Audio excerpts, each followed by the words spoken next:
Hey, you there. Welcome. Hello. Hi. Uh, Listen, I'm sorry I have to say this in the beginning. Okay, I haven't even introduced the show. No, nothing. Just like it seems like it helps because we had a small downturn. So help us out, please. Head on to the comment section, write something stupid, click on bells and buttons and subscriptions and things like that. Wherever you are, if you're on Spotify, on YouTube, or wherever you're finding this, we would greatly appreciate it. And with that being said, what's up, everybody, and welcome to the Games Industry Executive Summary. This is Casey, and after a full week with no Dave or Manu, they are finally back. They're Word. finally back. Yes. This time we have the castaway Dave as Manu. Yep. And then we have the businessman, not the analyst today, Manu Rosier. Welcome on board, gentlemen. Hello. It I is feel good like to be here. It's good to have you. Yeah. I mean, I had a really good week last week with and again, this is the second time like names. Good lord, names are just like not sticking. Nick Murray, a wonderful human being, amazing designer. We had a really awesome conversation last week. We were able to dive into some design questions and get those presented to the audience. But this week we have another amazing newsletter to dissect. Before we do, I will tell you my gameplay time has increased significantly the past 2 weeks. I'm not sure if it has anything to do with me losing my job, but Unrelated. Gotta be unrelated. unrelated, completely unrelated.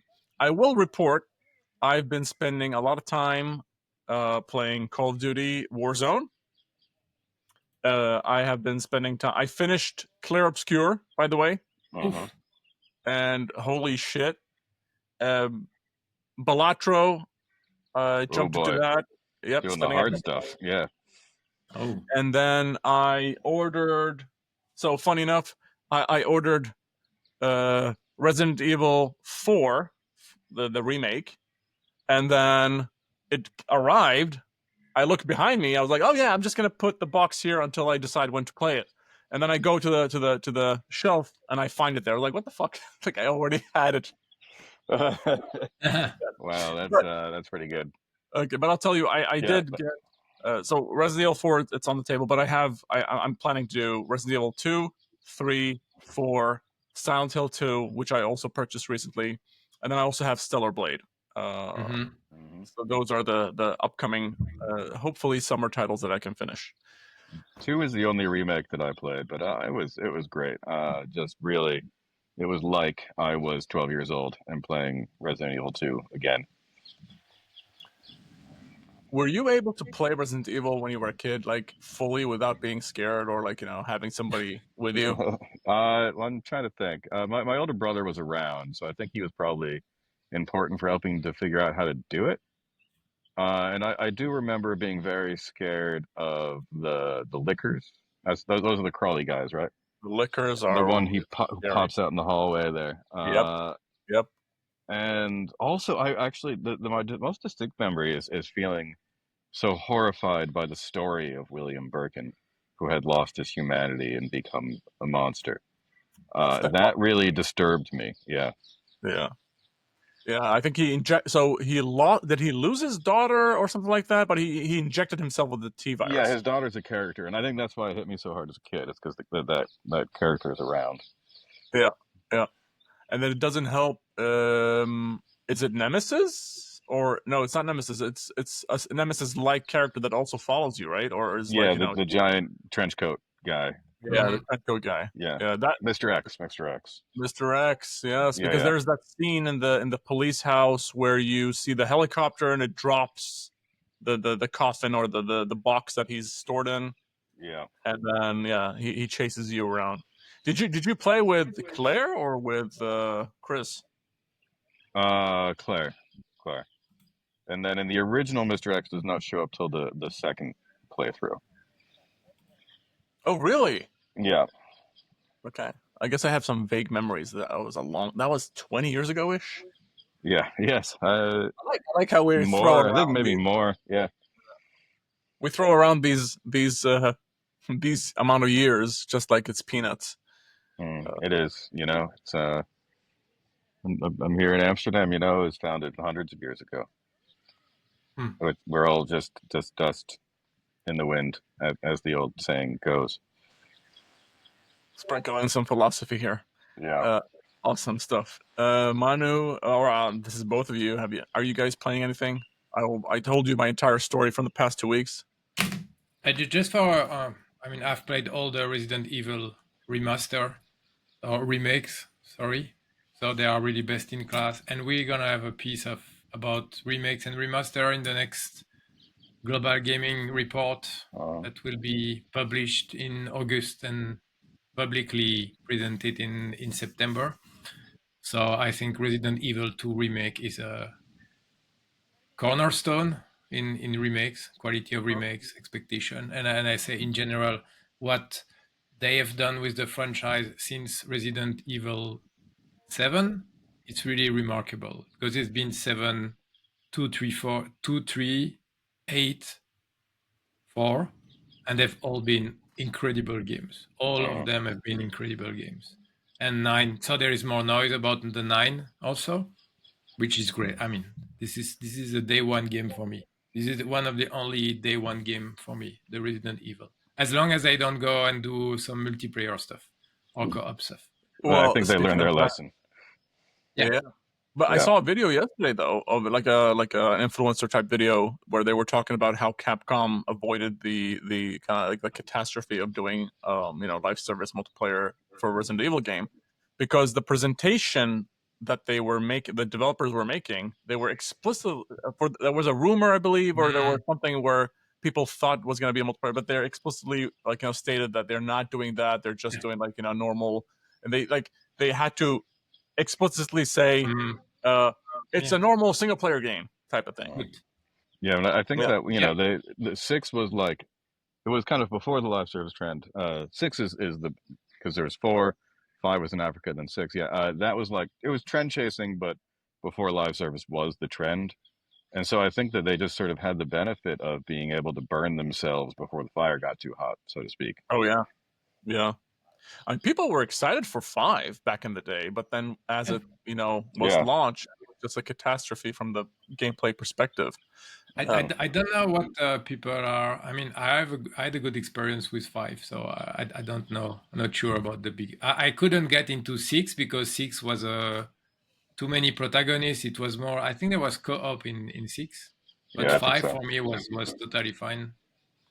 Yeah. Uh, I mean, my memories from 5 was it was a horrible experience. Maybe it was like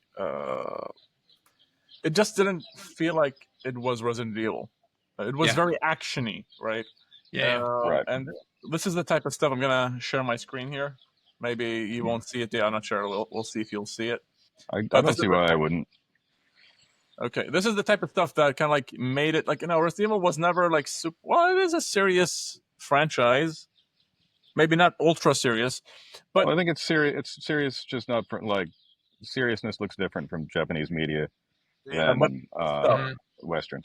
Yeah, so this stuff in 5 where like Chris is trying to remove a boulder and he's I- punching the boulder. I like Is that. that what he's trying to do? It looks like yeah. Yeah, Okay. this stuff. I mean, I do see the punching. It makes a lot of sense. Maybe not the uppercut there, but Yeah. how you're trying to survive, obviously. But it's just like okay, this was this was off, and I Mhm. wish I wish we could delete that from our minds. But yeah, uh, Capcom, generally speaking, and we've mentioned this before, have taken a huge U-turn. Yeah. Unlike Massive. some Western publishers, they've been like hit Or over hit Square. over crazy. Square has not been in the same space neither Yeah. as Capcom. What let me ask you then. Why do you think Square is not able to do that? They've gotten rid of some of their ownership in Western studios Mhm. like Eidos, Yeah. right? And also, I think the Hitman IO, they had a stake in IO, I believe, if I'm not mistaken. Yeah. Mhm. Briefly. Mhm. But why do we think that Square? What are the things that are holding Square back? Final Fantasy. Maybe there has been enough of it, or maybe the gameplay doesn't fit as well as it should with Yeah, Final Fantasy, I think, is newer. loaded with expectation as an issue. Like with Resident Evil, you have the expectation that it'll be a horror game with zombies Yeah. in it, and that's kind of it. You have a lot of leeway from there. Final Fantasy has a ton of expectation. You know, you're going to Hmm. need it needs to be a party-based RPG. It needs an airship. It needs Sid. Like, there's just a lot of stuff that if you don't have these things, it's not a Final Fantasy game. That's really tough to work with. Hmm. So to that Yeah, point, the yeah, audience is less forgiving probably, and it's more involved and less forgiving.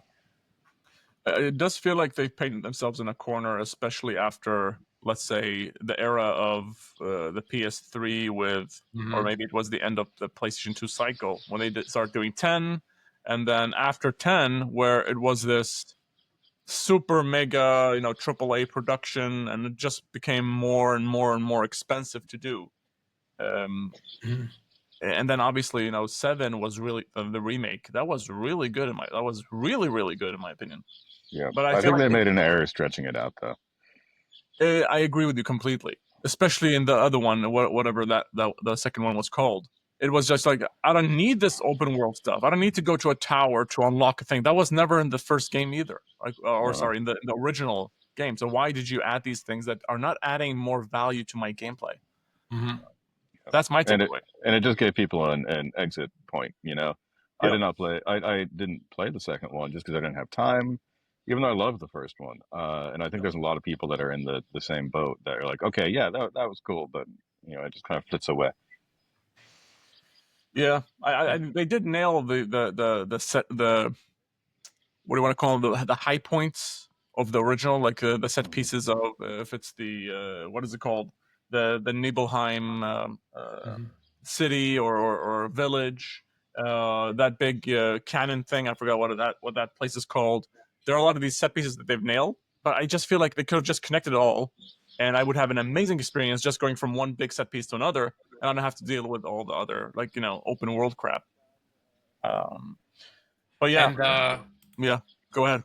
I think they have the reputation of always shooting too high in terms in their forecast. So there is a constant feel like the games they do don't meet expectations or internal expectations. So I think maybe it gives also the impression that they are not that successful just because they always seem to be, oh, it didn't perform as we hoped it would, even if it's an actual good performance. But I think their expectations might be too high sometimes. Gentlemen, I'm because I'm on their website right now looking through what games they have or what games they've released. Muted Um, myself for a helicopter just there. Run. Yeah, yeah, yeah, or yeah. hide. Life is Strange. That was good. Yeah, I think they're also quite scattered. Because when you talk about Capcom, like there's a lot of things, yes, but like it is, it's Resident Evil, Monster Hunter, and Wow. Street Fighter. These are just Straight. these are very Hmm. focused. Yeah.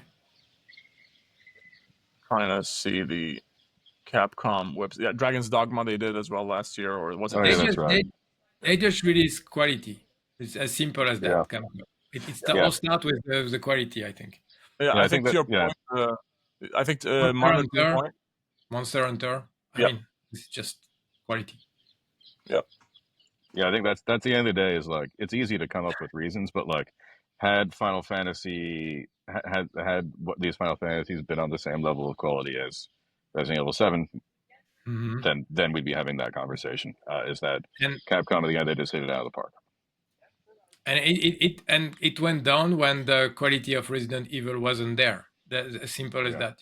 From 4, 5, 6, and then Rebirth or whatever they did. Some of the games were average in the franchise. Revelations. And since, if you look at the Metacritic score since 7, I think they are all 80, 85 games, if not 90. Mhm. I'm also looking through the Sega lineup. Yeah, That one seems a bit, it's they are also doing well. They are doing well, but really it's well. it's It's not like AAA super mass market. A game like Persona is not there Yeah, yet, for example. Like a yeah. Dragon, Yakuza, neither. So But 2 Point Campus or 2 Point Museum, that game ruled. That was a great game. yeah, I'll have a look at that. Trying to look at the Metacritic. I think they do have like the best publisher of 2024 or something like that. Interesting. They've got a really strong footprint and strategy as well. Sorry, come again. Like on what?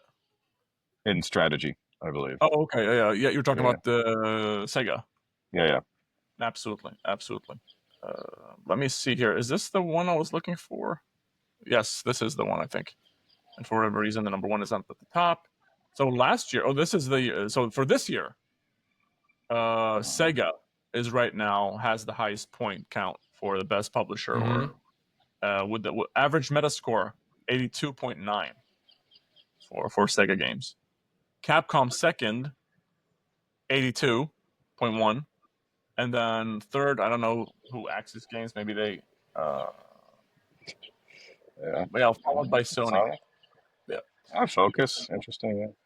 Focus Entertainment. Yeah, yep. So yeah, that's a. I mean, but I think this is a really good testament. Like Sega is the number one publisher Uh-huh. from a quality or average Metascore perspective, which is very interesting.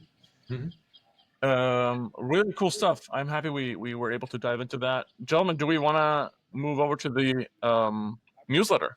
hmm Let's do it. Manu, you've been playing around. I'm trying to keep you in check with some things, but I saw that you added emojis now to the newsletter. That's an Uh-huh. upgrade. That's an upgrade. Looks pretty cool. We've talked about it, just like just to let people know, we are looking at doing a paid version of it. We haven't decided what or how, but we'll figure that out. But we're hoping to bring more value to you. More on that at another time. Gentlemen, I'll share my screen again and talk about this. The number one highlight: Candy Crush developers were laid off, okay, and Mm. replaced by AI that they created. Well, what is going on here? I That's what's think this going week on. it's just not one piece of news. If you look at the second piece of news, it's Okay, also let's about see. AI. If you look at industry trend, it's about AI. Oh, good lord, this is terrible. Yeah, Yeah. SAG AFTRA is about AI Oh partially. So boy.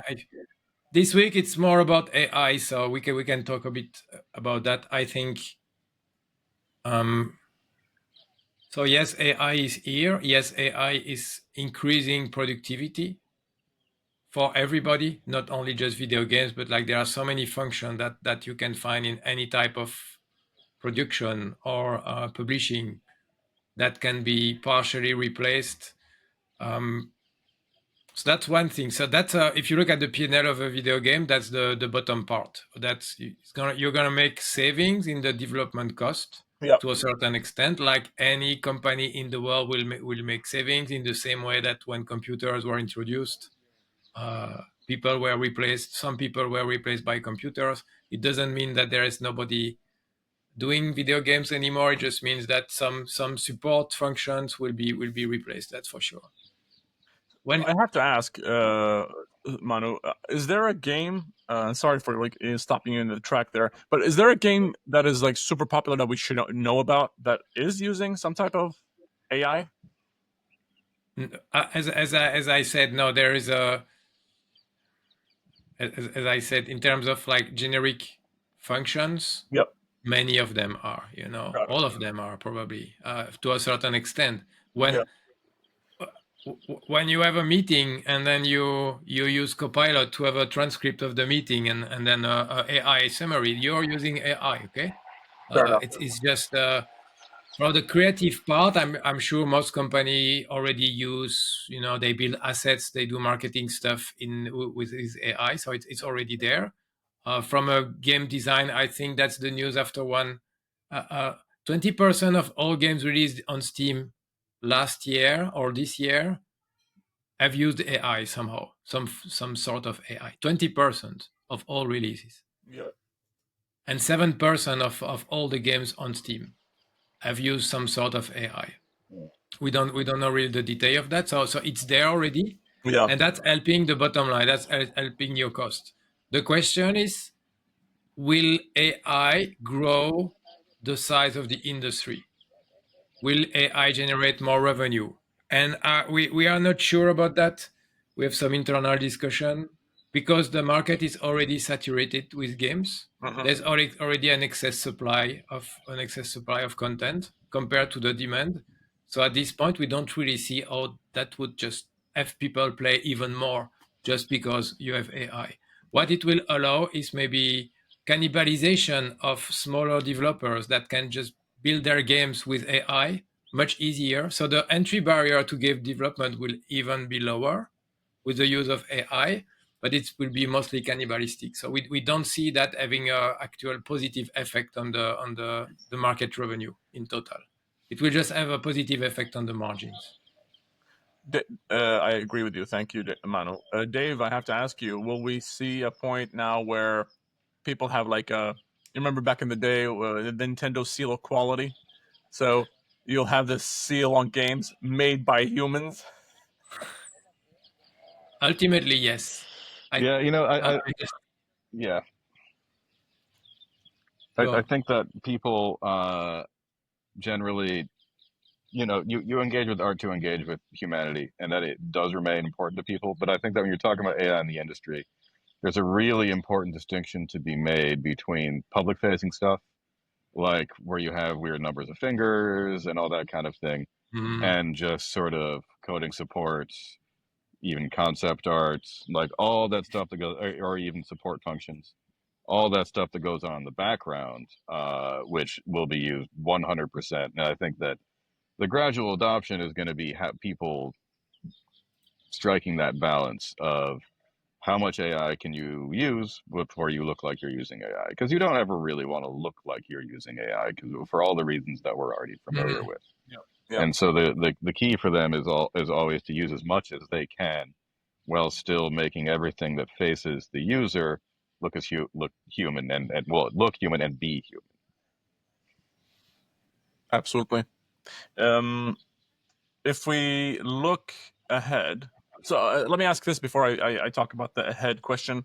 Um, do we count procedural generation as AI? Because procedural generation, nobody's complained about that. Like obviously there are various Yeah. applications where, sorry, there are various games where some of them do it really well, others do it less well. It's been Uh-huh. used like even beloved games like not Elden Scrolls, Elden Ring has procedural generation that the devs disclosed they used when they made the forest or other parts of the game. But I would love to hear from you. Would that also count in the same bucket, or is that different? I mean, this is a question everyone's going to have to be talking about now. Is that like what constitutes AI becomes a really fuzzy line. Like any Yeah. game that has like a natural looking piece of like ground in it has probably used procedural generation to some degree. Like this is an old thing. We've seen it for a while, and so I've definitely heard devs talking about how they've become really frustrated because stuff that they've used forever, now they need to submit to Steam as using an AI tag, which people don't like to see, and so that's going to be really really tricky. I Mhm. see. Sorry, Manu, do you want to add anything there, or do you want me to ask you the next question? I think as with everything, people like will be offended less, more or less, depending on their own point of view. So people will consider that some kind of AI is fine, or they will say this is not really AI. But I think, yeah, procedural generation it's been around for a long time, and it's basically you just coding something, and then the outcome is random somehow Yep. based on the rules that you've put together. So yeah, again, it's gonna be a lot of people debating about that. We will try to avoid to debate about that. I think we have to be at a higher level than that and just Yep. consider the consequences of what is happening rather than just simply pushing back for the sake of pushing back. And but I'm kind of a efficient person also, and I cannot you can welcome some kind of progress when it comes to productivity, as long as there is a balance with the human factor. But I was discussing with my parents that are from an older generation, and they're just like, what is ChatGPT? What is AI? What is it doing? And I always compare that a little bit with cars and horses. So you can choose to use a horse or to walk, continue, or you can choose to use a car. But if you want to use a car, you don't have to be a good runner, you have to be a good driver. So I think there is this element, and then the world is going faster since we have cars, and then there's also negative impacts out of that, but just simply pushing back because it's too fast, or because we're going to put the horse in retirement, or not the horse, but the people walking around horses. I think it's yeah. But let's see. It's just it makes the life of people. I think AI in general can increase the productivity also of the best people somehow. Let's say you have what's the guy from Death Stranding? Kojima. Yeah. Let's say Kojima can release five games per year if he has extended use of AI. Is it a good thing or a bad thing? Yeah. I mean, you would say quality over quantity, but yeah, Yeah. that's a good question. Yeah. I mean, I think so much is just about the economic effects. Is like our world actually, it doesn't feel like it has a lot of margins in it right now, and so taking out however many millions of jobs, even if it's a totally sort of rational productivity based argument, is there's problems there, and like we're already at a point with climate change and global instability and a right wing backlash and housing crises basically everywhere, that like we don't really have the margins to support massive societal change right now. And like yeah, previous we've like kind of made it through previous changes, but at massive cost frequently in the past. And like I think the jury is also kind of still out if we made it through those changes. Like humanity is many thousands of years old. I think there's been some evidence there that's even older than we thought, and like it's been 200 years of industrial revolution at this point, and we have done a shocking amount of damage in that time. Like that's not that long. And so I think like as far as saying like it all worked, the jury's pretty out on that. Yeah. I think there are two things also to consider. One thing is that our industry is already, I would say, overproducing content. So it's already for a few years readjusting to the real demand post-COVID. And it's already causing a lot of problems and a lot of layoffs. And that's even excluding the additional impact on AI on that. So I'd say our industry didn't need that AI came right now. Yeah. We can't catch a break, basically. There are multiple factors that are causing all the layoff that we see, and that also slowing down any kind of recovery, if any. Yeah. And then the other thing, but again, it's more philosophical, is that you would expect that when robots and computers and AI and stuff like electronic agent would increase productivity, but that would give back more time to humans. Like, why don't we work less if we have more AI? But the reality is not that. The reality is that the people are just being made redundant, and they have to survive because they don't have job anymore. So the productivity gains are hyper concentrated into the few, the 1% of the 0.5% of people. And I think that's kind of the depressing part, is that not everybody is benefiting from that actually. Only a few, the ones that are not laid off are benefiting from that until they will be replaced at in the next step. But all in all, it's just causing.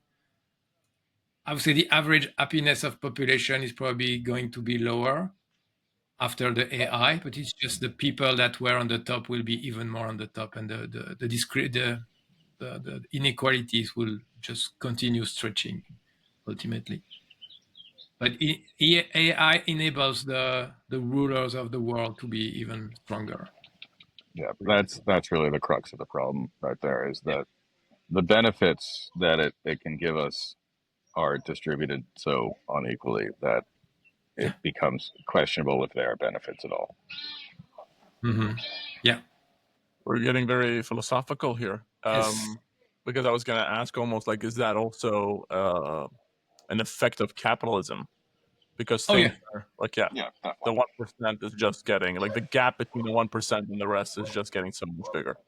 That's Yeah, the ultimate goal of capitalism. Huh? Well, I mean, that's just natural. I always think, it's interesting that I think that if you think about capitalism as sort of this, everyone competes doing everything they can to make more, then technically the role of any capitalist is to destroy capitalism, right? If the function of competition is to reduce prices for the consumer, then it's the job of the producers, if they're just supposed to be these sort of mindless competitive machines, to destroy competition. Yeah, I mean that's Amazon, right? Yeah. Yeah. Oh, And I know we are philosophical, but you cannot just address the AI issue by being superficial and not thinking about all the implication in all layers of society. I mean, it's otherwise you just have like a for discussion de me, comptoir. I don't know how you say that. Like you're having a drink in a bar and then you have discussion. But I think we need to put more perspective than just like AI is bad. I mean, I think for me, what is most scary is the numbing. Like already today, let's just pretend AI doesn't exist. You Google something, or you have Google Maps, or you don't have to ask anybody for directions anymore. You just open up your phone and you get. But the AI that we, if you want to call it AI, but the You're mute. Thank you, Manu. I don't know how I hit that button by mistake. So the AI of today, where you ask a question and you get an answer immediately, it kind of numbs the sense of having to discover things on your own, or having to put time into developing your thought process of the information you're receiving to kind of come to your own conclusions.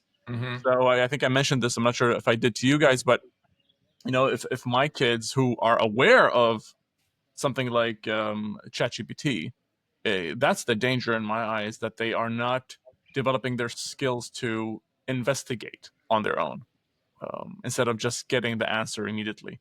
That part is a bit scary. Yeah. I feel that convenience and ceremony are in constant conflict in it from a technological perspective. There wasn't there an article not so long ago talking about, like, people should try and be skilled at handcraft stuff? Yeah. Yeah, definitely. Yes. It's a very not painful, sad, and I don't know, what do I scary situation. But let's move on to something maybe. Considering Let's Dave is talk having about fun, video games. Yeah, I have a lot exactly. of it's super hot and extremely fun. So let's. I mean, this is not fun. So sorry about this. Almost like tricked you, because one of your news items, Manu, is that every video game canceled in 2025. This is an IGN article. Yeah. Are there any games there that we should be more aware of, or are a bigger highlight? Because some of these I've heard about, some of these I haven't heard about. I think the Transformers Reactive. That's an English studio. I forgot the name of it. Splash Damage. Yeah. We have additional PlayStation Live Service games being canceled, but this was reported on January. I'm surprised they didn't do it like 2-3 years earlier than that. Earthblade, never heard about that. No. Football Manager, that was surprising. Nice little piece of art there. Yeah, it looks pretty cool. Yeah. Isn't this a Sega thing, or this is not Sega? I don't know who it is now, but I mean, it was just a standalone studio before. It was they have a publisher, but yeah. Wonder Woman, that's Monolith. I think we reported on this a bit earlier. Respawn's another multiplayer FPS. Titanfall. Kingdom Hearts.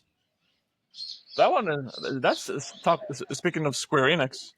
I'm not sure how So Yeah. this was officially released, or there was a teaser for it?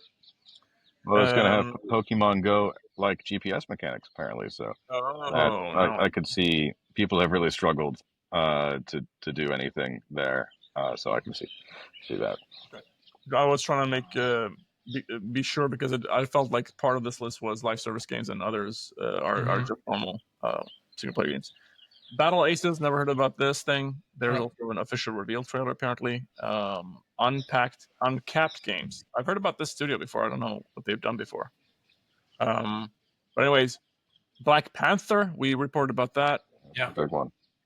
Never heard about Hightail. Perfect Yeah, Dark. it's, That Mm, was recent, I think, yeah. July 2nd. After that, Yeah. the announcement was so big so recently. yeah.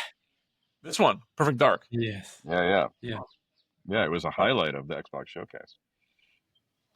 That's interesting. Well, I guess like the well, it says here Microsoft announced over 9,000 layoffs, including roles at Xbox. But it's probably one of those sweeping, like doesn't matter Yeah, how cool it is. Like, Mm-hmm. yeah. uh, The order came straight from Satya. it seems like it. Everwild. That ZeniMax. was a rare game, huh? Rare game. Yeah. Rare is effectively done. Well, for me, it's always been very weird that Rare got to exist for such a long time, considering their track.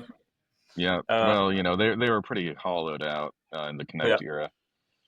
absolutely. Probably no relationship at all to the No, I old mean Rare. Sea of Thieves is great. Love Sea of Thieves. What a cool game. Absolutely. Okay, and then we have some Techland Dying Light. Mhm. Techland had Mhm. some games. Very unfortunate. Was there another item? Sorry, another news item that was attached to this? Yes, there is Steel Hunters. Steel Hunters. Yes, we saw that one. I think I saw this one with Dave. Sorry, with Nick. Yeah, could be Oh. at the back of like last Thursday or Friday. It might have made it to the previous But so, newsletter. are we not surprised? I mean, wargaming is equal to infinite money, right? Well, Why? this is the sort of the story we've seen from so many developers like this that you make a hit game and then you're like, okay, let's become a publisher and let's do all kinds of stuff. And most of the time Mhm. it doesn't work out. And so Yeah, this is what we're seeing again. But it feels like they didn't give it like enough like a chance to kind of like figure itself out, so to say. Would that be correct to say, or am I like I, I don't know. Maybe they just realize that they just can't, and the audience is not there. I mean, there is an audience for these mech games, but most maybe more single player experience, or there is some mobile games also with mechs, but they are more pay to win type of games. I got it? think, Also, it's more yeah, Eastern, I it's think, and just I don't know how good wargaming is at accessing that audience. yeah, different mechanics, different. It's Yeah, different really from their core business. I want to play Zone of the Enders. Has there been a remake of Mhm. that recently? I want to play that. I think there was a remaster, not remake. Yeah. Oh I mean, yeah. That's right. yeah. Huh. Yeah. You just have a armored core. Huh? Maybe Yeah, armored core. They could do a that's one of the other. multiplayer part of it. Yeah, maybe. I mean, speaking of Zone of the Enders, that's a name I haven't heard in a long time. But Konami, they're doing Metal Gear and they have eFootball, Mm-hmm. but that is it, right? Like they do these continuous re-releases of Castlevania Symphony of the Night. Uh, but They yeah, have Well, we have and Silent Hill. pachinko. Huh? Don't they also have a ton of pachinko machines? well they have They gyms. have Yeah, they have Silent Hill, and there is a new Silent Hill game coming after the remake. I see. Just want to go to the list there and show you what they have. It seems like they do mobile as well, but that's something I'm completely unaware of. If I go back to their website, here we go. So they're highlighting Yeah. Until. Surprised there's no Metal Gear on this page because it's coming out in September. Yeah. Yeah, Delta. that's interesting. Yu-Gi-Oh! I forgot about that. Yu-Gi-Oh! Mm-hmm. Is huge. Mhm. Suikoden. Okay, so there are some things there. Yeah. Yeah. Gentlemen, there is a funny news item But here. there is another one you missed, huh? About the UK Video Game Council. Yeah, what's that? That's Tell cool. us. That's the other side of it. Like we can get Right. if that's some redistribution, right? Because I think if we can get more support for the arts, Yeah, then that can I blunt I I the I edge. think yeah. I think it's good that from the politics side, there's like an acknowledgement of the size of the opportunity of that industry, and then there's actually support. I think we've seen that in the past when some countries were really behind their video game industry, there's been some key successes. So it's good to see the intent. Um, what will happen is always you can't really predict, but at least there is this intent to put that in the to formalize the support to the video game industry in the UK. You have Maria Sciences in there. If Oh, Casey, maybe you really? know her. Yeah, Yeah, us two games. Absolutely. she was a Very Battlefield cool. or Battlefront Dice. Uh, Yeah, yeah, that's very Mm. interesting. So going from dice to Yeah, money in the just valley. something good, right? Some Yeah. people outside of the video game industry are just supporting it. Yeah. What about this one? Nettie surrenders to Marvel Rivals players, dresses up the Thing in a thong, calls him the Thong in front of all his friends, and puts other heroes in skimpy swimsuits. Starting this week. People Why have not? liked people have liked the butts in Marvel Rivals since the beginning. Didn't they even have like a butt patch? I got a dog going back here. This is Yeah, like that's a yeah, swimsuit theme that's going on in the game. yeah. Okay, that's I mean, I'm surprised Marvel just said okay to that. I guess. I mean, I'm sure the designs had to be approved, but they've clearly given them a lot of leeway when it comes to design. Yeah. Yep. Okay, gentlemen, should I move over to the industry trends? I'm gonna skip the first one in relationship to Microsoft. Well, rather, it is attached to the AI conversation we had, where a former Square Enix exec is attributing the layoffs to AI rather than competition.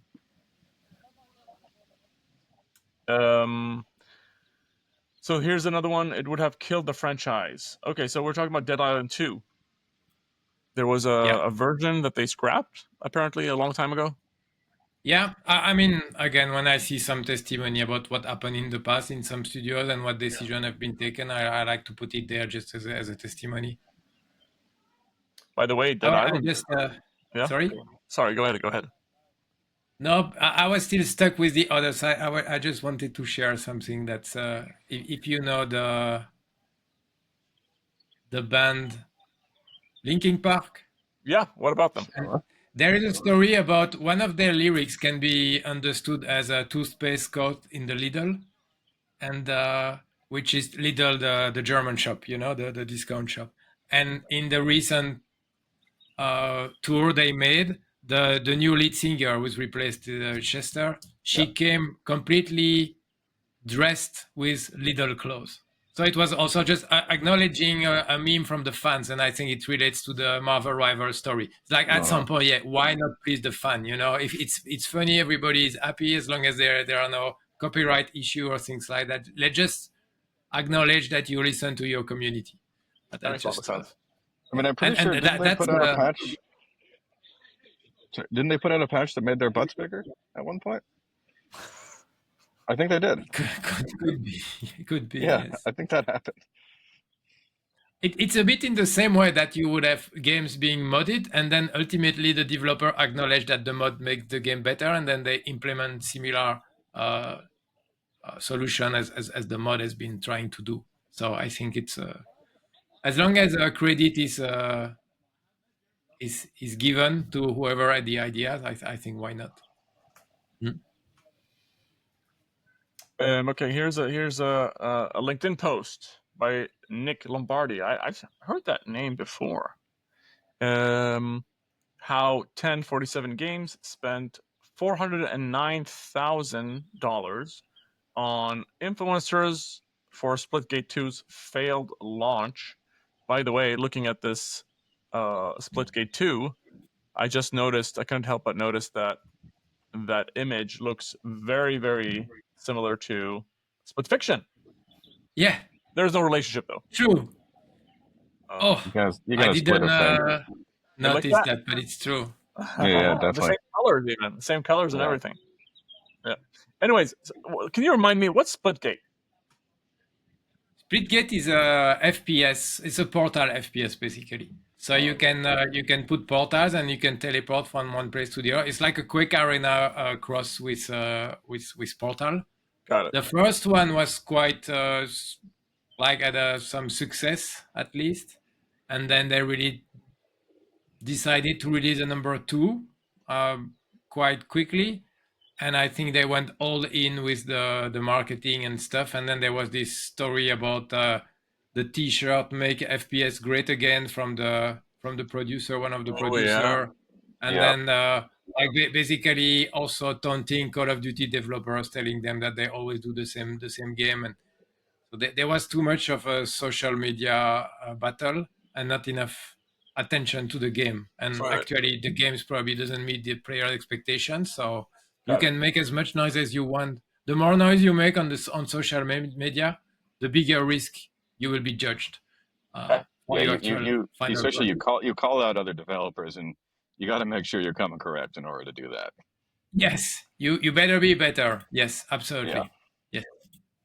I'm seeing a note here from a friend of mine, Eric Kovac, saying he's not surprised on this article, by the way. Their USB was a gimmick. Is it a gimmick? Or their USBs? Yeah, The what? I don't know. Gimmick is a really difficult thing. Gimmick and hook are functionally synonymous, and they can be a Yeah, really difficult line to draw. Yeah. Basically, a gimmick is a hook that you don't like that much. fair enough. Or maybe it overstays its welcome, or the other way around. Yeah. Okay, so Roblox is also in the news. CEO continues to pitch the platform as a dating site. Roblox Yes. game buying frenzy is turning tens into millionaires. Oh, sorry, not tens, teens. Well, a game that is very dear to me, and it's the number one game we reported on that. Grow Your Garden. Yeah. Yeah.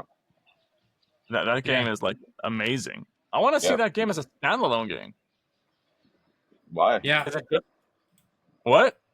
I mean, like, why? What'd be the point? Like, Roblox is a free Maybe. download, anyways. You know.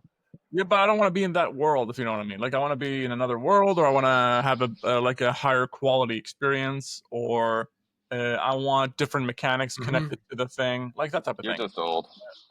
I'm just old. I It's just true. I just repeat again and again and again until Yeah. people just get that. No, not they get that, but they really accept it. Roblox is not a game. Roblox is a platform. Roblox should be treated as a platform and not as a game. And for me, Roblox is almost the equivalent of Steam for a younger audience. And people need to see Roblox like that. That's important. Manu, it's interesting you say this because I agree with you. Why is Roblox not like an app on your TV by default? I'm sure they have a biz On dev TV, department talking about it at some point. yeah, I don't think kids use TV anymore. So I Yeah. think, Yeah. What would be the point? yeah. Okay, on their Yeah. big screen at home instead of TV. Well, I you mean, can the play iPad is the if big you screen. The play phone is through a little one. you Okay, can play okay. through PlayStation. Yeah, you can play through the Hey, PlayStation or the Xbox. Yeah. is this Mhm. is this me being old now or what? Yes. Yep. I haven't. I haven't. More old stuff happening here. Okay, I'm claiming I haven't touched 40 yet, but it's like Ah, I'm getting there. But mhm. come on. Okay. Here's an item that you put in the last item on the industry trends. Studio behind beauties like Oblivion Remastered and Metal Gear Solid Delta is reportedly facing heavy layoffs in the games industry. Latest demonstration that hits will not spare you. Mhm. Is that the case? Do hits not spare you? I think there's also this element. So it's virtuous, the company, and there's also just the end of a development cycle. So it's also normal. It's not a live service game. So Yeah. if you don't have project in the pipeline, then you readjust your resources. but it doesn't feel fair when you are publishing very good content, Yeah. and then ultimately the result is the same. It's just a matter of portfolio and planning of future games. But you could argue Yeah. that for a company like Virtuous, they get like it's a factory that gets orders, and some days they get like tons of orders, and some days they don't get any Yeah, orders. absolutely. Yeah, I mean, this has been an old problem in the gaming. We've been talking about this for a long time. Yeah. Is the cycle, and like film just has it really baked in that Mhm. you sign on for a movie and then you go to the next movie, and they have a union to try and smooth out the rough Yeah. edges, and we don't have that. Correct me, Dave. Isn't that the case where they just spin off a production and then that production just disappears? Like Yeah, that's why you see usually, new logos every time you watch a movie. There's like a completely new logo you've never heard about before. yeah, frequently, definitely. That wasn't the case though back in the day. Like if you go back 30, 40 years ago, you'd like associate a logo with that's a quality movie, but that disappeared completely. I mean, You you had got to the go publisher. back. You got to go back way further to the actual studio system to get something that doesn't look like Got it. the modern thing. Okay. Mhm. We're not spreading any rumors today, apparently. No. However, Peak Hey, sells 5 million copies in less than a month. I want to give you. So I'm not sure if you saw my post. This one, I don't know why specifically, did not matter, and nobody paid attention to it. But I think, gentlemen, that we live, or rather, I believe that. What's the publisher called now? It's called Landfall. I believe Landfall carved out a new segment in the market of games. And this is the TikTok segment of games. So when we look at that's not content new. warning, not necessarily new, but it's more sedimented. Now it's more clear, I would say. Like Sure. you can view it. So here's what I want to get to. So when we talk about repo, when we talk about content warning, when we talk about Yeah. peak, what I'm seeing is this is a subscription service without being a subscription service. You buy this game. They release a game or two per year. They're $10, and you just keep like you are a fan of their publishing apparatus, and they publish these similar games of these vibes where they have like a very focused mechanic system. It's very surface level.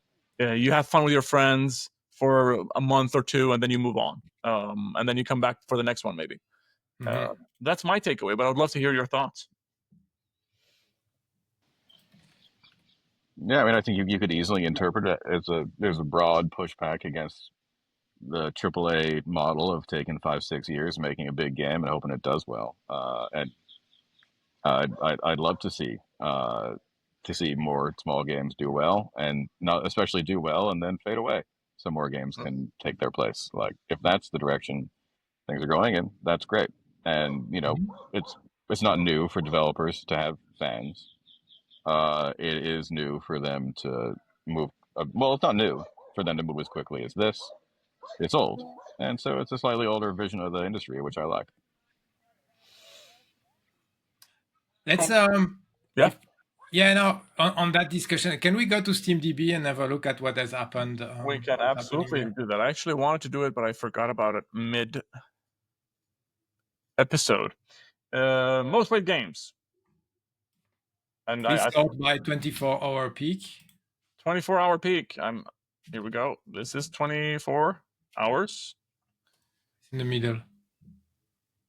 Sorry, you want me to go to the middle? 24-hour peak, and you sort it. Yes. Yes. Yeah. Which okay. What's interesting? Delta Force still going strong. Delta Force number 5. I think that it's is the. Sorry, Manu. That's the Battlefield lookalike, right? yeah. Okay. So that's it's sustaining, or it's even increasing. You see, I think it reached all-time peak recently, or not so That's long a ago. really big sign. That line is, people like to see that line. Very healthy. Yeah. Very healthy. Yes. So that's Awesome. good. They also releasing on console, I think, one of these days. So that's good. I mean, that's good for them. I mean, Yeah, absolutely. What do I have there? Limbus Company. What's happening with that game? Is a 2023 game. Can someone tell That's me what's happening there? oh wow, something happened Something recently. happened. Yes. Either a big streamer or a content drop. Probably a streamer. What's this? Major update on May 15th. Okay, so then it goes down off that and then shoots up after. Limbus It's a Company. free-to-play gacha RPG. Interesting. Sorry, gacha RPG. So what are we? Sorry. Just remind me. Limbus Company is the train that goes through different cities and you do different upgrades and stuff like that. Is that what you're doing? I don't know. Okay. I don't know. I know nothing about this game. I just discovered it 2 minutes ago. Okay. Fair enough. It's a funny name. But I think it's Yeah. like a train management. Like it's like a train that goes through. Oh no, never mind. I'm wrong. I'm completely wrong. I was thinking of another game. This You're one thinking is of a Roblox game. Yeah. this It's is more like an RPG type thing. Did Lethal Or- Company did that start the name of the trend of putting company after things? I'm gonna bring up some footage here for Limbus. There was some update on. It's like an RPG. Yeah, there was an update end of May that we brought a lot of players. Okay. Major update, but then since then I don't know what's happening, but it's interesting. Limbus Company. Are there any other Okay. items here or games that are sticking out to you? Yeah. Go down. Yeah. Oh, yeah. My favorite. Umamusume Pretty Derby. What's Which you by now you know because you've watched my podcast for Yuki a few weeks ago where I talk about Japan. Yes. It's a horse racing with girl type of game from Japan. It's one of the most transmedia, one of the most popular transmedia IP in Japan with video games, and it has been released on Steam internationally in recent days. So it was previously only available in Japan, and now it's they have the international version, and yeah, it's kind of doing well as you can see. It's not just doing well; it's doing more than well. But considering how weird this is, I mean, wow. Okay. Let me just bring up the charts again. And then what I see, but you can see that there's nothing really new other than that Shadowverse, number 15. But maybe that will be short-lived, I think. But you remember all the hype game? Is Repo still around? Shadowverse, Worlds Beyond. I don't see Repo. Repo's not there, no. It's 46. So it's really it's faded. And I think there are Repo stories that they didn't provide enough post-launch content to really make it work. But that's just if that is the case, maybe that's feeding into my theory of the TikTok era of game. Yeah. So we could embrace that. Plugging my phone in. Sorry. But sales are amazing. Like Repo, did Repo really sell 10 million roughly? That's crazy. Oh yeah. Those are but crazy. It's a $10 game. Huh? Yeah. Still. And then you have yeah. That's good enough. Which one? Dune is still doing not too bad. I hear more positive than negative stuff about Dune Awakening. Yeah, so I've actually been playing a ton of that, and like the subreddit, and they've had some bugs that have been damaging, some loss of very high value things, and the end game has a lot of problems. But the thing is, the end game happens like 100 hours in, so like there's a lot to do otherwise, and it's cool. Yeah. You have Night Rain. It's down on position 31. I think Night Rain. I played a total of maybe 10 hours, and I just churned. It's not a bad game. It's more like it wasn't the expectation of the type of experience I was looking for. I've heard really people who wanted that experience that I know are hard into it, Absolutely. but it is not necessarily. I think that basically what happened was they widened the tent super wide with Elden Ring, and then they shrunk it down a little bit again with Night Rain. That Mhm. it's not the mass market product that Elden Ring was. So my theory is the following, Dave, which is like, okay, so you have this game that has a lot of lore and story and secrets, and then at the same time you're doing these very hard boss battles and enemies, and you have to figure out systems and all that stuff. So I believe, I think the people who are playing Night Rain are the people who want to be challenged and don't give a shit about story. Mhm. I would say I would like to put myself in the middle where I want to be challenged, but I don't want to like be overly challenged to that degree that Night Rain presents. But I also want the other part, right? So that's why I'm saying I'm in the middle almost.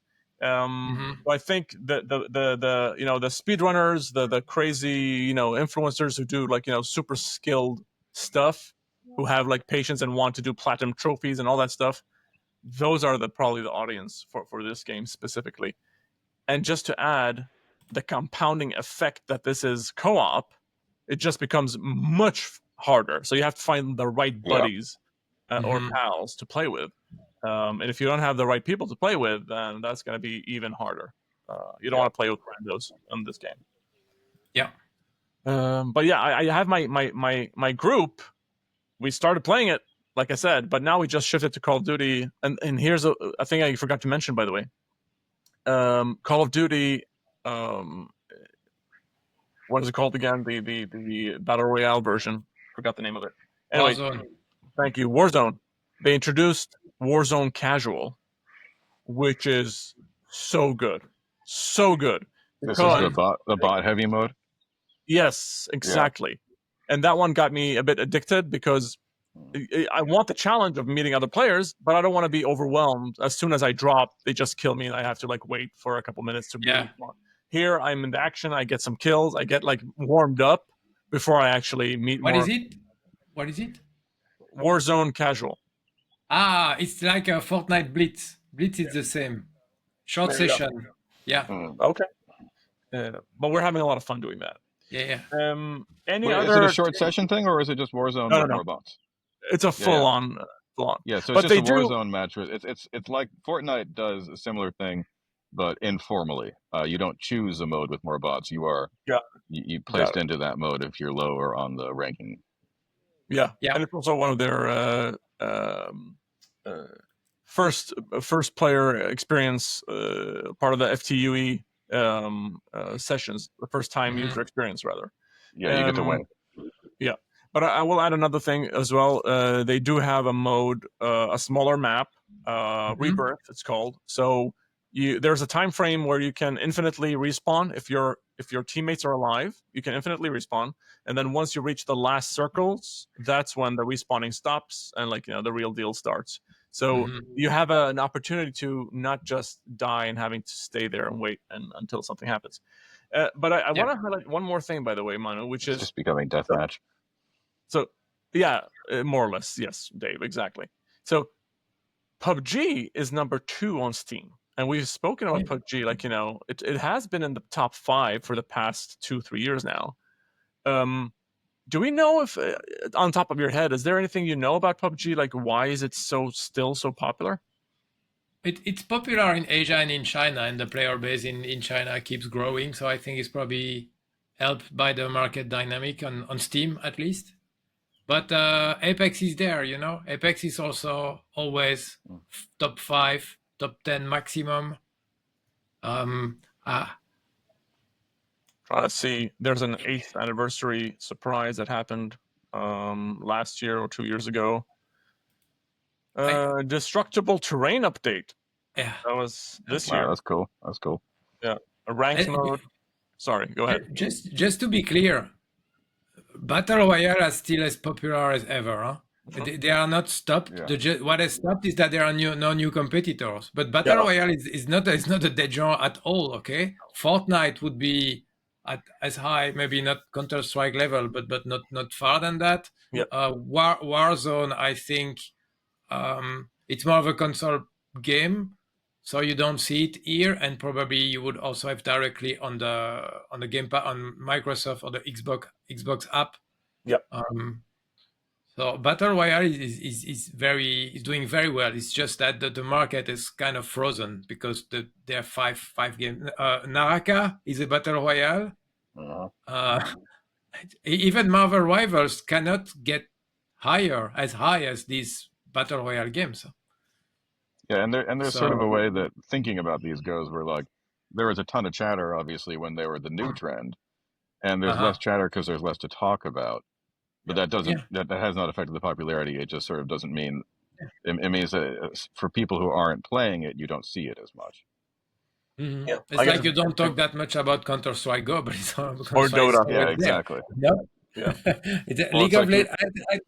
Yeah, sorry, go. I was gonna say, you know, the old joke about the fish, where two fish are swimming, and another fish comes up and says, "How's the water today?" He swims off, and the other fish says to his friend, "What the fuck is water?" Yeah, exactly. And that's this Battle Royale's water now. awesome. Absolutely. Yeah. Like League of Legends is always around, Counter-Strike to Yeah. World of Warcraft. I mean, these games are still around after so many years, and some of them have been eroding, but some of them not much. I think I didn't put it there this week, but Destiny 2, so there is a new expansion for Destiny 2, and it seems that it's not doing well. It's like it got only 1/3 of the players they got for the final I mean, light, or Final I don't Shape was remember. always going to be a giant spike because of what it was. Ooh, Yeah. I have to readjust here. Yeah. Yeah. I'm sharing with you Destiny 2.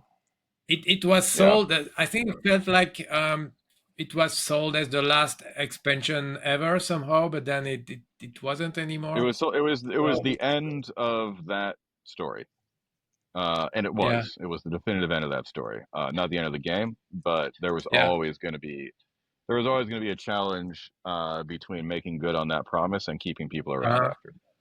Mm-hmm. Yeah. Okay. I mean, Dave, when was it last time you touched Destiny? You know, here and there. I've always wanted to go back to it. Like I played Destiny 1, not 2.